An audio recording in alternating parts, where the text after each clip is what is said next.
I think it's our humanistic responsibility, our societal responsibility to be critical of our society, taking a look at things that we don't typically think of. We just go with the flow, the things that are, it is what it is.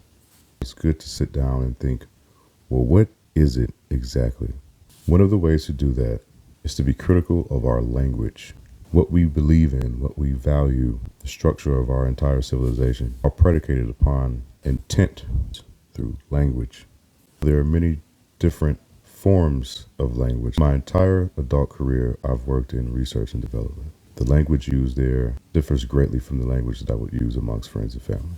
It's an objective language. It's also a language that has a tendency to surface questions. It's a language of efficiency. It's clear and concise and has the ability to deliver information in such a way that it can be easily interpreted by someone else within the same field of experience, which draws an interest to be critical of the language of finance. You hear about the financial statistics of the typical American. The average American can't, within 24 hours, produce $2,000 or $2,500 cash. A lot of people don't have money saved up.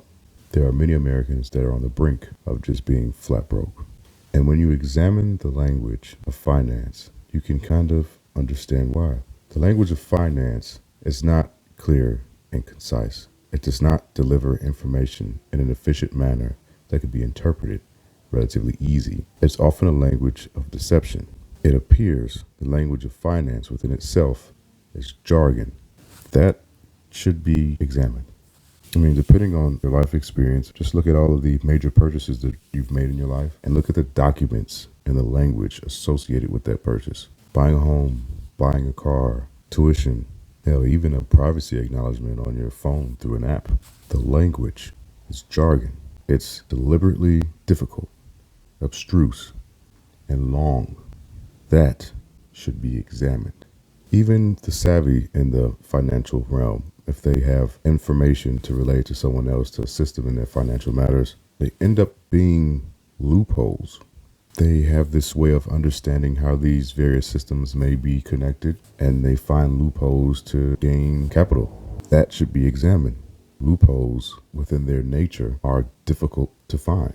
Why is that? Why is the access to a financial understanding so difficult to attain? Why is it not common knowledge? And if it were common knowledge, would it work in this structure? It's very important to be vehemently critical of the world around us. It can be difficult. It's hard to imagine a world that may be different because this is the world that it's always been. This has been the way.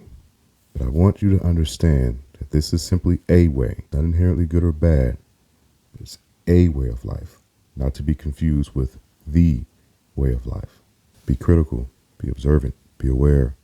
Realize that there's a box, and now it's time to think outside of it.